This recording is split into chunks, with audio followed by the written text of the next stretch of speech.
اعوذ باللہ من الشیطان الرجیم، بسم اللہ الرحمن الرحیم۔ عزیز طلبہ، امید کرتی ہوں کہ آپ سب خیریت سے ہوں گے۔ عزیز طلبہ، جیسا کہ میں نے آپ کو بتایا کہ ابوالقاسم الزہروی کی کتاب التصریف کے 3 حصے ہیں۔ ایک حصہ داد دینے سے متعلق، دوسرے اور تیسرے حصے میں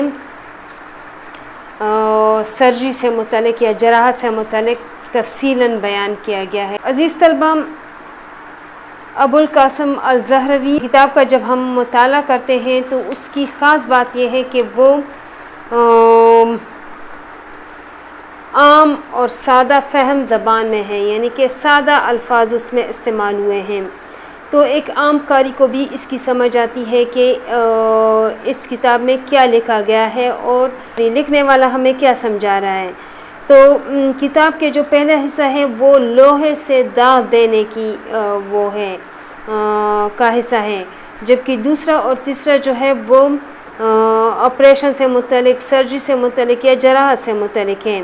جس میں زیادہ تر دانت نکالنے، آنکھوں کا آپریشن، حلق کے اندر جو گوشت ہوتا ہے اس کو کاٹنے کا، مثانے میں سے پتھری نکالنے کا یا بواسیر وغیرہ کے مسوں کو کاٹنے کا، اس طرح کے مختلف قسم کے آپریشنز کے بارے میں بتایا گیا ہے اور بڑے تفصیل سے بتایا گیا ہے۔ یہ بھی بتایا گیا ہے کہ یہ آپریشن کس طرح سے کیے جاتے ہیں اور اس کے لیے کون سے آلات استعمال کیے جاتے ہیں۔ تو اس کا ابوالقاسم الزہروی نے اپنی کتاب میں بہت آسان اور سادہ الفاظ میں اس کا ذکر کیا ہے، اور کتاب کا تقریباً اگر کہا جائے کہ 90% حصہ انہی چیزوں سے متعلق ہے، یعنی کہ جراحت سے متعلق ہے،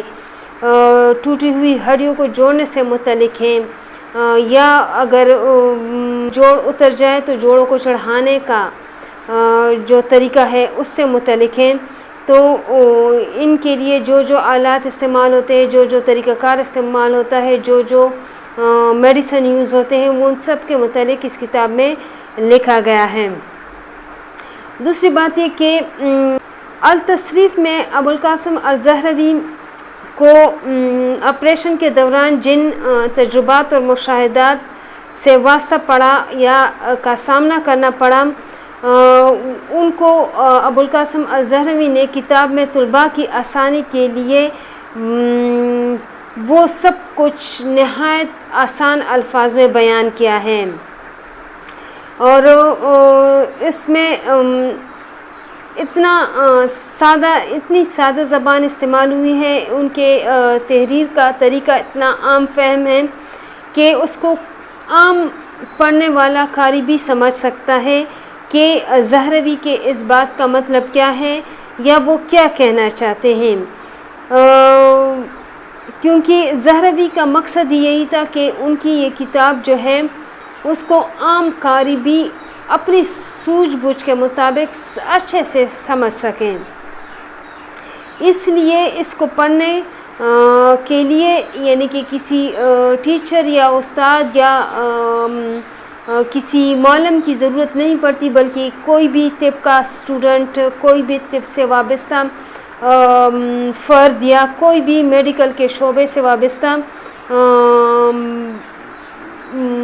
طالب علم اس کو پڑھ سکتا ہے، اس کو سمجھ سکتا ہے اور اس سے فائدہ حاصل کر سکتا ہے۔ اس کتاب میں زہروی نے طلباء کے لیے بہت آسانی پیدا کی ہے۔ زہروی نے بہت محنت سے اس کتاب کو یعنی کہ جو اب فرض کرے وہ دانتوں کے متعلق یا دانتوں کی بیماری سے متعلق وہ لکھ رہا ہے، تو وہ اس آپریشن کا پورا پروسیس، اس آپریشن کے دوران جو مسائل، اس آپریشن میں جو استعمال ہونے والے اوزار، اور اس کے بعد اس کے پرہیز، اس کے بعد اس کا جو احتیاط ہے، وہ سارا کچھ انہوں نے نہ صرف تحریر کی صورت میں لکھا ہے بلکہ تصویروں کے ذریعے بھی انہوں نے اس کتاب میں چسپاں کیا ہے۔ تو یہ کتاب اس لیے بھی 500 سال تک کورتبا کے یونیورسٹیز میں پڑھائی جاتی رہی۔ اس وقت کے طالب علموں نے بہت فائدہ حاصل کیا۔ اس سے پہلے جب مصنفین کوئی بھی کتاب لکھتے تھے یا کوئی بھی اس طرح کی ایڈیشن چھاپتے تھے تو وہ اس میں الفاظ کا استعمال پرتکلف الفاظ کا استعمال کرتے تھے، ایسے الفاظ استعمال کرتے تھے کہ جو عام آدمی کی سمجھ میں نہیں آتے تھے۔ تو اس کے لیے وہ ضرور کوئی نہ کوئی انسٹیٹیوٹ، کوئی نہ کوئی شعبہ یا کسی نہ کسی سینٹر میں جاتے تھے۔ ابوالقاسم الزہروی نے اس طریقے کو بالکل مسترد کر دیا اور انہوں نے نئے پڑھنے والوں کو، نئے طب کے شعبہ سے وابستہ لوگوں کے لیے اس کتاب میں بہت آسانی پیدا کر دی، اور انہوں نے تحریر کا طریقہ اس میں انتہائی آسان رکھا، اور انہوں نے یعنی کہ اس طرح انہوں نے سادہ اسلوب وہ کیا، بیان کیا کہ اس کو کوئی بھی بغیر کسی سہارے کے، بغیر کسی کے مدد کے وہ سمجھ سکتا ہے، پڑھ سکتا ہے اور اس کو اس سے فائدہ لے سکتا۔ زہروی کا مقصد کتاب لکھنا نہیں تھا یا پیسے کمانا نہیں تھا، بلکہ ان کا مقصد تھا کہ نئے آنے والے طلباء میرے اس کتاب سے کتنا فائدہ لے سکتے ہیں، ان کے لیے آسانی پیدا کرنا تھا، دکھی انسانیت کی خدمت کرنا تھا۔ تو وہ دکھی انسانیت کی خدمت اس طرح سے کر سکتے تھے کہ ان کے مرنے کے بعد بھی ان کے کتاب کی شکل میں ان کے جو کارنامے تھے وہ طلباء کے سامنے موجود ہیں، اور وہ اس سے فائدہ لے رہے ہیں، اور ہر کوئی اپنے اپنے انداز میں اس سے سمجھ رہا ہے، پڑھ رہا ہے اور اس سے فائدہ حاصل کر رہا ہے۔ اس لیے التصریف میڈیکل کے شعبے میں یا طب کے شعبے میں ایک عظیم کارنامہ ہے زہروی کا، جس نے انہیں ہر دور اور ہر زمانے میں ہمیشہ کے لیے زندہ رکھا ہوا ہے۔ ابوالقاسم الزہروی حالانکہ استاد نہیں تھے، لیکن جب یہ کتاب وہ لکھ رہے تھے تو ان کے نظر میں، ان کے سامنے ایسا لگ رہا تھا کہ جیسے ان کے سامنے اسٹوڈنٹ بیٹھے ہوئے ہیں اور وہ ان کو سمجھا رہا ہے، وہ ان کو ہر ایک چیز دکھا کے،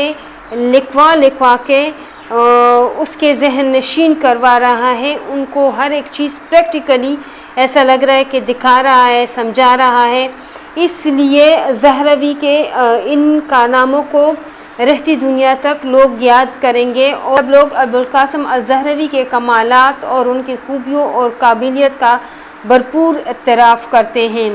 اور ان کی یہ کتاب 15ویں صدی سے لے کر 18ویں صدی تک یہ قرطبہ کی یونیورسٹیوں میں پڑھائی جاتی تھی، اور ابوالقاسم الزہروی کے اس علمی کارنامے کو مد نظر رکھتے ہوئے بہت سے مغربی سائنسدانوں نے اس پر اپنے تبصرے کیے ہیں۔ ان میں ایک رابرٹ کوک بھی ہے۔ وہ کہتے ہیں کہ میں حیران رہ جاتا ہوں کہ طب کے شعبے پر ایسی عمدہ کتاب 900 برس پہلے لکھی گئی، میرا مطلب ہے التصریف، لیکن ابھی تک دنیا کی اکثریت اس سے ناواقف ہیں۔ یعنی کہ ایک کتاب جو کہ 900 برس پہلے لکھی گئی ہے، جس میں سرجری سے متعلق ہر ایک چیز، ایچ اینڈ ایوری تھنگ کا ذکر ہے، لیکن اس سے دنیا ابھی تک ناواقف ہے۔ تو میں حیران رہ جاتا ہوں کہ دنیا کے سامنے یہ کتاب کیوں نہیں آئی ہے۔ اس کی وجہ یہ ہے کیونکہ ہم اپنے بزرگوں کی محنتوں کو، ان کے خزانوں کو ہم نے دوسروں کے حوالے کر دیا، اور دوسری اقوام اپنے اپنے نام سے ان خزانوں کو اپنے اپنے نام سے دنیا میں پھیلا رہے ہیں، اور اپنے نام ان خزانوں کو کر کے ان کو ہمارے سامنے پیش کر رہے ہیں۔ اس لیے آج ہم کہہ رہے ہیں کہ سرجری کا جو موجد ہے یا ایجاد کرنے والا ہے وہ کوئی مسلمان سائنسدان نہیں بلکہ کوئی انگریز ہیں، یا یورپ سے یہ سرجری آئی ہے. سو اس وجہ سے ہماری جو جنریشن ہے وہ پیچھے رہ گئی ہے، اور جو یورپی اقوام ہیں وہ آگے بڑھ گئے، کیونکہ ان کے پاس ہمارے یہ خزانے موجود ہیں. ہمارے ان خزانوں سے یورپی اقوام فائدہ اٹھا رہے ہیں، اور وہ ان کو اپنے اپنے انداز میں، اپنے سوچ کے مطابق، اپنے ذہن کے مطابق مختلف بیماریوں کی تحقیق میں ان کو استعمال کر رہے ہیں اور ان سے فائدہ لے رہے ہیں. ابوالقاسم الزہروی کی اس کتاب کا، جیسا کہ میں نے آپ کو بتایا بھی ہے کہ سب سے پہلے لاطینی زبان میں اس کا ترجمہ کیا گیا، اس کے بعد اس کتاب کا مختلف زبانوں میں ترجمہ کیا گیا، اور مختلف زبانوں نے، جس میں فرانسیسی ہے، جس میں لاطینی ہے، جس میں عربی ہے، یعنی کہ بہت سارے زبانوں میں اس کا ترجمہ کیا گیا، اور 19ویں صدی تک یا یونیورسٹیز میں اس کو پڑھایا جاتا رہا، اور اس سے فائدہ لیا جاتا رہا ہے. عزیز طلبہ، یہاں تک ہمارا آج کا سبق ہے. کل انشاءاللہ دوسرے سبق کے ساتھ حاضر ہوں گے. تب تک کے لیے اجازت دیجیے. اللہ حافظ.